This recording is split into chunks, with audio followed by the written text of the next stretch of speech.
అన్నీ అనుకున్నట్లే జరిగితే దేశ రాజకీయాల్లో నవశకం రాబోతోంది. మహిళా బిల్లు చట్టంగా మారబోతోంది. విపక్షాల అభ్యంతరాలేంటి? కేంద్రం సమాధానం ఏంటి? ఇవాళ సాయంత్రం 4 గంటలకు ఓటింగ్ ఉంటుంది. మరి పార్లమెంట్లో బిల్లు గట్టెక్కుతుందా? డీలిమిటేషన్ దంగల్కు అంతా సిద్ధమైంది. మహిళా బిల్లుపై కూడా లోక్సభలో ఇవాళే ఓటింగ్ జరగనుంది. చట్టసభల్లో మహిళా రిజర్వేషన్లకు తుది రూపం ఇచ్చేందుకు, డీలిమిటేషన్ ద్వారా నియోజకవర్గాలను పెంచేందుకు, పునర్విభజించేందుకు కేంద్ర ప్రభుత్వం 3 బిల్లులను లోక్సభ ముందుకు తీసుకొచ్చింది. లోక్సభ సీట్లను 543 నుంచి గరిష్టంగా 850కి పెంచడం, 2011 జనాభా లెక్కల ప్రకారమే దేశంలో డీలిమిటేషన్ ప్రక్రియ చేపట్టేలా 131వ రాజ్యాంగ సవరణ బిల్లు, లోక్సభ అసెంబ్లీ నియోజకవర్గాల పునర్విభజనకు అవసరమైన డీలిమిటేషన్ కమిషన్ ఏర్పాటుకు సంబంధించిన మరో బిల్లుపై అర్ధరాత్రి 1 గంట వరకు చర్చ జరిగింది. మహిళా రిజర్వేషన్ బిల్లుతో ఎవరికీ అన్యాయం జరగబోదన్నారు ప్రధాని మోడీ. రిజర్వేషన్లు పొందడం మహిళల హక్కు అని తెలిపారు.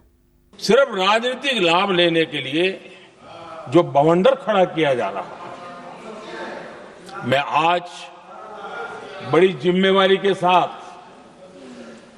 इस सदन में इस पवित्र जगह से कहना चाहता हूं, चाहे दक्षिण हो, उत्तर हो, पूर्व हो, पश्चिम हो, छोटे राज्य हो, बड़े राज्य हो, मैं आज एक जिम्मेवारी से कहना चाहता हूं कि निर्णय प्रक्रिया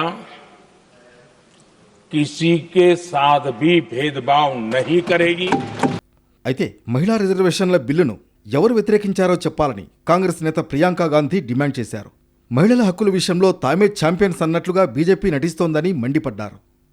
आखिर जब 2023 में आदरणीय प्रधानमंत्री नरेंद्र मोदी जी की सरकार ने यह अधिनियम सर्वसहमति से पारित किया, तब भारतीय राष्ट्रीय कांग्रेस ने अपनी विचारधारा के अनुकूल इसका पूरा समर्थन किया. आज भी इसमें कोई शक नहीं होना चाहिए कि भारतीय राष्ट्रीय कांग्रेस महिला आरक्षण के पक्ष में डट कर खड़ी है और खड़ी रहेगी. స్పీకర్ అనుమతితో బిల్లులపై ప్రారంభమైన చర్చ అర్ధరాత్రి వరకు సుదీర్ఘంగా సాగింది. అనుకూలంగా అధికార, వ్యతిరేకంగా విపక్ష సభ్యుల వాదనలతో సభ హోరెత్తిపోయింది. బిల్లులపై ఓటింగ్కు ఇవాళ సాయంత్రం 4ంటికి ముహూర్తం ఖరారైంది.